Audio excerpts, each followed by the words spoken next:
Hey guys, இன்னைக்கு நாம that winter the wind ப்ளோஸோட அடுத்த பாட்டு தான் பார்க்க போறோம். சாரா ஜீசுக்கு கால் பண்ணி நான் சோயோட கேர்ள் ஃப்ரெண்ட் நம்ம மீட் பண்ணலாமான்னு ஒரு ரெஸ்டாரண்ட்டுக்கு வர சொல்லியிருப்பா.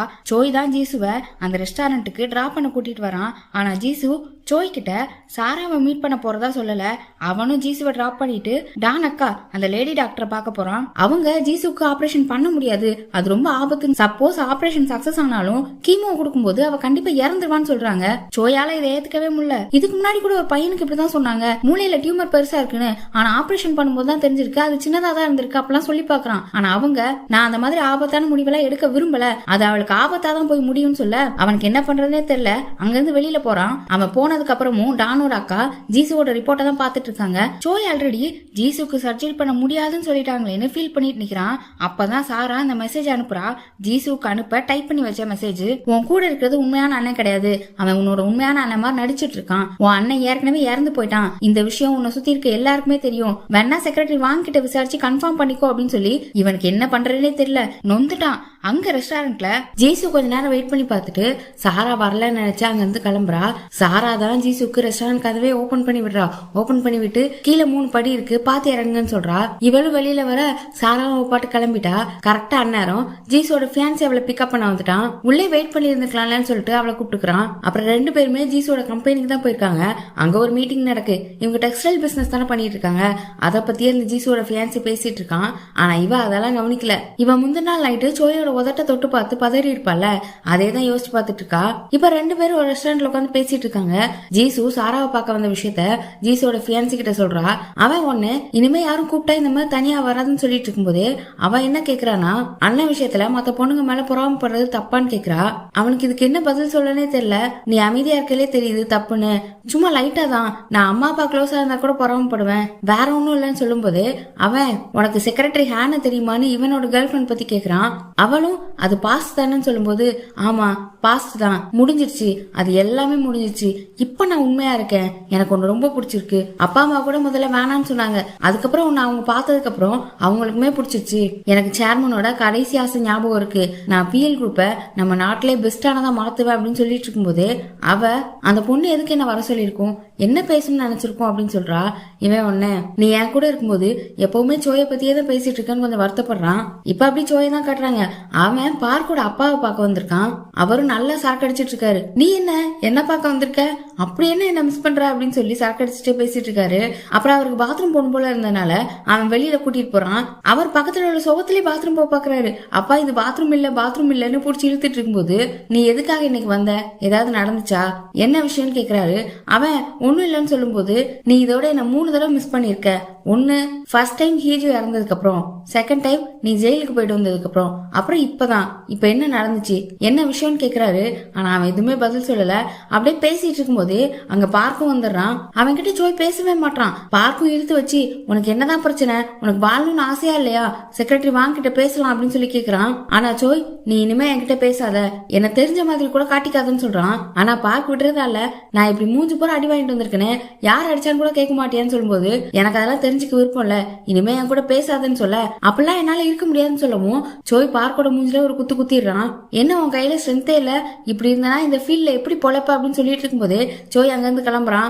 பார்க்கும் கதறான், நில்லு சோய் நானும் வரேன் விட்டுட்டு போகாதன்னு. ஆனா அவன் கேட்கவே இல்ல, அப்படியே கிளம்பிட்டான். அதே சுகத்துல வீட்டுக்கும் வரானா.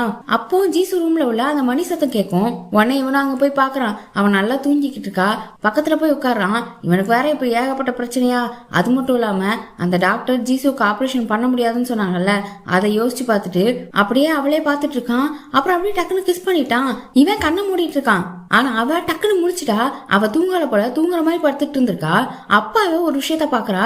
அவன் நெஞ்சில ஒரு தழும்பு இருக்கும்ல, அத 1 வருஷத்துக்கு முன்னாடி இவ உண்மையான அண்ணனை தேடி வந்தப்போ ஒரு தடவை போலீஸ் வந்துட்டாங்கன்னு சொல்லி இவ வாயை பொத்திட்டு ஒரு சோத்துக்கிட்ட கூட்டிட்டு போயிருப்பான்ல, அப்போ அவளுக்கு லைட்டா தெரிஞ்சிருக்கும்.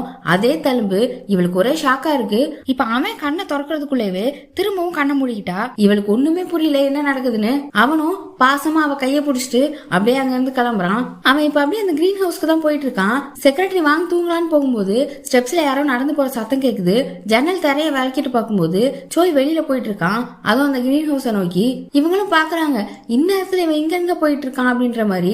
செக்ரட்டரி வாங்குக்கு இன்னும் அங்க சீக்ரெட் ரூம் இருக்குன்றதே தெரியாது. சோய் இப்போ அங்க சீக்ரெட் ரூமுக்கு போய் ஜீசுக்காக ஒரு வீடியோ ரெக்கார்ட் பண்றான். ஜீசு, நான் தான். நீ இந்த வீடியோ பாத்துட்டு இருக்கும்போது உனக்கு தெரிஞ்சிருக்கும் நான் உண்மையான அண்ணன் இல்லைன்னு. எனக்கு எதுல இருந்து ஆரம்பிக்கிறதுன்னு தெரியல அப்படின்னு பேசிட்டு இருக்கும்போதே அவனுக்கு அதுக்கு மேல வார்த்தை வரல. டக்குன்னு ஆஃப் பண்ணிட்டான். அப்புறம் கொஞ்சம் ஆசுவாசப்படுத்திக்கிட்டு திரும்ப ஆன் பண்ணி உண்மையான ஜீசுவோட அண்ணன் இருக்கான்ல, அவன் போட்டோவை எடுத்து காட்டி, இதுதான் உன் அண்ணன், ரொம்ப நல்லவன், நேர்மையானவன், பாசமானவன், அவன் உன்னை ரொம்ப லவ் பண்ணான் அப்படின்னு சொல்லிட்டு அவன் நிறைய போட்டோஸ் எல்லாம் மாட்டி வச்சிருப்பால, அங்க மாட்டி வச்சுட்டு திரும்பவும் வந்து உட்கார்றான். அவனுக்கு உன்னை ரொம்ப பிடிக்கும், அவன் நிஜமா அப்படின்னு பேசிட்டு இருக்கும்போது இவனால பேசவே முடியல. 2-3 தடவை வீடியோவை கட் பண்ணி தான் பேசிட்டு இருக்கான். இன்னொரு பக்கம் அவனுக்கு தெரிஞ்ச ஒருத்தங்கிட்ட போய் 1 கோடி கொடு, இல்ல 2 கோடி கொடு, இல்ல 1 கோடினாலும் பரவாயில்ல அப்படின்னு சொல்லிட்டு இருக்கும்போது அந்த ஆள் இருந்துட்டு, இவ்வளவு இருந்தா போதுமா, நீ சோயோட கடன் எல்லாம் அடைச்சிருவியா, என்கிட்ட இப்போதைக்கு அவ்வளவு காசு இல்ல அப்படின்னு சொல்லும் போது பார்க்கு கோவம் வந்துருச்சு. டக்குன்னு அவன் இழுத்து பிடிச்சி, இந்த சட்டை இவ்வளவு காஸ்ட்லியா போட்டிருக்கு, இது எங்க இருந்து வந்துச்சு, காசு இல்லாம வந்துச்சு அப்படின்னு சொல்லி அவனை அடிக்க போறான். திருப்பி அந்த ஆளும் அடிக்கலான்னு வரான். கரெக்டா நேரம் அந்த பாஸ் கிம் வேற வந்துடுறான். பாஸ் கிம் வேற 7 அடியாளுங்களை கூட்டிட்டு வந்திருக்கான். இப்ப இந்த பாஸ் கிம் பார்க்கு கிட்ட ஒரு டீல் பேசுறான். சோய கொல்ல சொல்றான். அதை எப்படி பார்க் செய்வான்? பார்க்குக்கு நிறைய காசு கொடுக்கறதாமோ, இது உன் அப்பாவுக்கும் ஃபேமிலிக்கும் ஹெல்ப்பா இருக்கும் அப்படின்ற மாதிரிலாம் சொல்ல, பார்க் இருந்துட்டு உனக்கு யார்கிட்ட என்ன பேசணும்னு கண்ணே தெரியாதான்னு சொல்லி அப்படி கண்ணெல்லாம் விரிச்சு காட்டி, இதனாலதான் சாராக்கு உன்னை பிடிக்கலன்னு சொன்னவும் பாஸ்கிமுக்கு கோவம் வந்துச்சு. பார்க்கோட மூஞ்சில ஒரு குத்த விட அவன் கீழே போய் விழுந்துட்டு திரும்பவும் இந்த பாஸ்கிம வெறுப்பேத்துறான். அவ உன்ன மாதிரி ஆள் கூட எல்லாம் எப்படி இருப்பா, அதனாலதான் அவ சோய் மாதிரி ஆள் கூட போயிட்டா அப்படின்ற மாதிரி பேசுறான். உடனே இந்த பாஸ்கிமும் கோவத்துல, டேய் இவனை முடிச்சு விடுங்கடா அப்படின்னு சொல்லிட்டு போறான். பார்க் இருந்துட்டு, உங்களுக்கு அசிங்கமா இல்லையாடா, 7 பேர் சேர்ந்து ஒருத்தர் அடிக்க போறீங்களான்னு சண்டை ஆரம்பிக்கிறான். முதல்ல நல்லா தான் அடிச்சிட்டு இருக்கான் பார்க்கு. டமால் டிமால் எல்லாரையும் அடிச்சு போட்டு இருக்கும்போது ஒருத்தன் வந்து பின்னாடி புடிச்சிட்டான் பார்க்க. பின்னாடி பிடிக்கவும் இன்னும் 2 பேர் வந்து அவனை அடிக்க ஆரம்பிச்சிட்டாங்க. அப்போ கொஞ்சம் அடி வாங்கிட்டு இருக்கான். அந்நேரம் கரெக்டா இந்த டான் வர வந்துட்டான். இவன் என்னடா பண்ண போறான்னு பார்த்தா இவன் பாஸ் கிம்மோட ஆளதான் அடிச்சிட்டு இருக்கான். அப்படியே பாஸ் கிம் அங்கிருந்து போயிட்டு இருந்தார்ல, அதையும் பார்த்துட்டு வேக வேகமா பாஸ் கிம் பின்னாடி ஓடுறான். அதை பார்த்த 2-3 அடியாளு அவன் பின்னாடி ஓடுறானுங்க.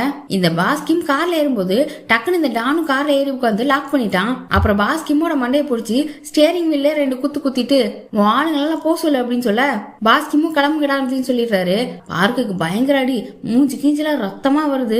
இங்க டான் பாஸ் கிம்மு கிட்ட, சோய்க்கு இன்னும் டைம் இருக்கு, அது மட்டும் இல்லாம பார்க்கோட கடன் சோய் பேர்ல தான் இருக்கு, இப்போ உனக்கு என்ன பிரச்சனை அப்படின்னு கேட்க, பாஸ் கிம்மும் ஏன் சோயை கொல்ல மாட்ற, உனக்கு பயமா இருக்கா அப்படின்னு கேட்க, திரும்பவும் பாஸ் கிம்மோட மண்டையை பிடிச்சி ஸ்டியரிங்ல ஒரு குத்து குத்தி, இதனாலதான் எனக்கு ஒண்ணு பிடிக்கவே மாட்டேங்குது, நாம என்னதான் ரவுடி பயில்களா இருந்தாலும் நமக்குன்னு ஒரு ரூல்ஸ் இருக்கு, நீ சொசைட்டியோட ரூல்ஸையும் மதிக்க மாட்ற, நம்மள மாதிரி ரவுடிங்க ரூல்ஸையும் மதிக்க மாட்ற, சோய் 100 நாள்ல காசு கொடுக்கணும்ன்றதுதான் பேச்சு, நீ இந்த தேவையில்லாத வேலை பார்த்துட்டு இருக்காத, உனக்கு 100 நாள்ல காசு வரும், நான் சோயை கொல்லுவேன், அவனை நான் கொல்லல நீ என்ன கொல்லுவ, இதுல பார்க்க இன்வால்வ் பண்ணாத, எனக்கு யாரா இருந்தாலும் எந்த விஷயத்திலையும் ரூல்ஸ் ஃபாலோ பண்ணலன்னா பிடிக்காது, கொஞ்ச நாள் பொறுமையாரு, உன் பணம் உனக்கு வரும், நான் உன்னை திரும்பவும் வார்ன் பண்றேன், உன்னால என்ன கொல்ல முடியும், அதே மாதிரி என்னாலையும் உன்னை கொல்ல முடியும் அப்படின்னு சொல்லிட்டு கோவமா அங்க இருந்து கிளம்புறான். இப்ப அடுத்த நாள் காலையில ஜீசு பாத்ரூம்ல ஹேண்ட் வாஷ் பண்ணிட்டு இருக்கும்போது நேத்து சோய் கிஸ் பண்ணதான் அவளுக்கு ஞாபகம் வருது.